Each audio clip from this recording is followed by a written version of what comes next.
Allow me to acknowledge our Deputy Commissioner Generals here present, our PS, Deputy Minister Pamazungunye, members of the media. Allow me to proceed to my statement. It is my distinct honor and duty to inform the nation that His Excellency, the President of the Republic of Zimbabwe, Comrade Dr. Emmerson Dambudzo Mnangagwa, has exercised his executive prerogative of mercy in terms of Section 112, subsection 1A and D of the Constitution of Zimbabwe. Pursuant to General Notice 99 of 2026, cited as Clemency Order Number 1 of 2026, gazetted on 20 February 2026, the President has granted a general amnesty to specific categories of convicted inmates. This executive action reflects a profound commitment to restorative justice, national compassion, and the strategic decongestion of correctional facilities to ensure they remain centers of rehabilitation rather than mere places of punishment. The 2026 amnesty is targeted and merit-based, focusing on vulnerable groups and those who have demonstrated significant progress in their rehabilitation. To benefit, most inmates have served at least 1/3 of their sentence by the date of gazetting.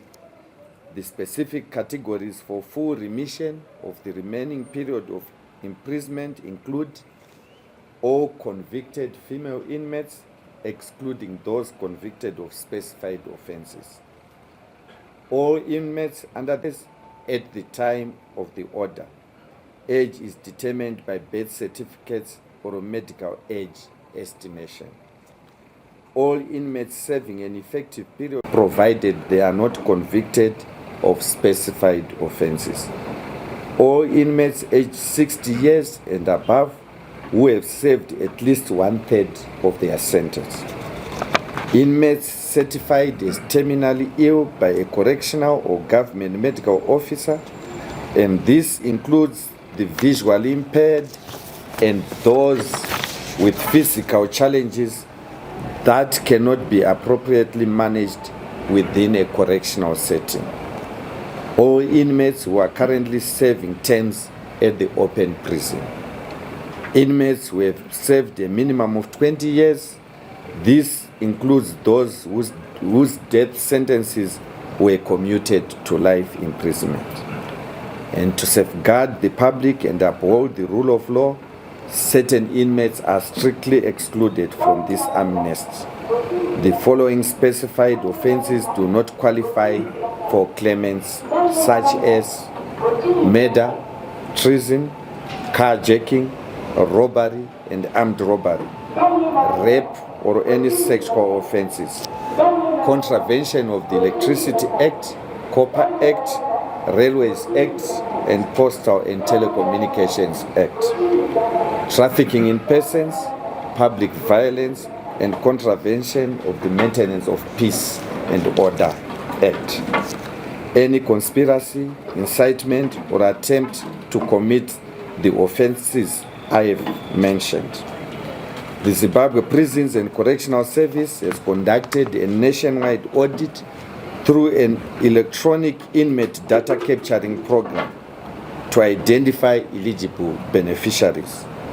The total number of inmates benefiting from this order is 4,305, which includes 223 females, 4,082 males.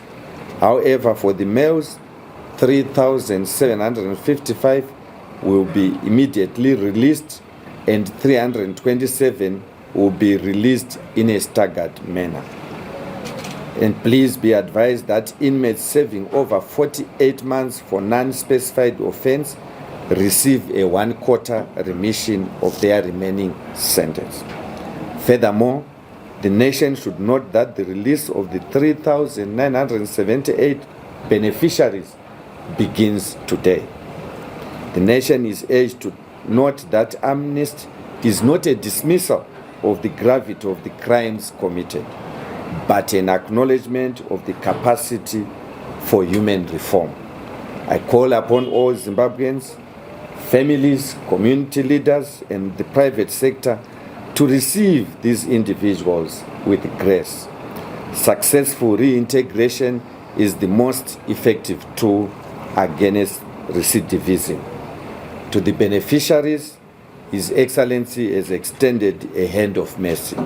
Use this opportunity to contribute positively to the development of our great nation as we work towards Vision 20.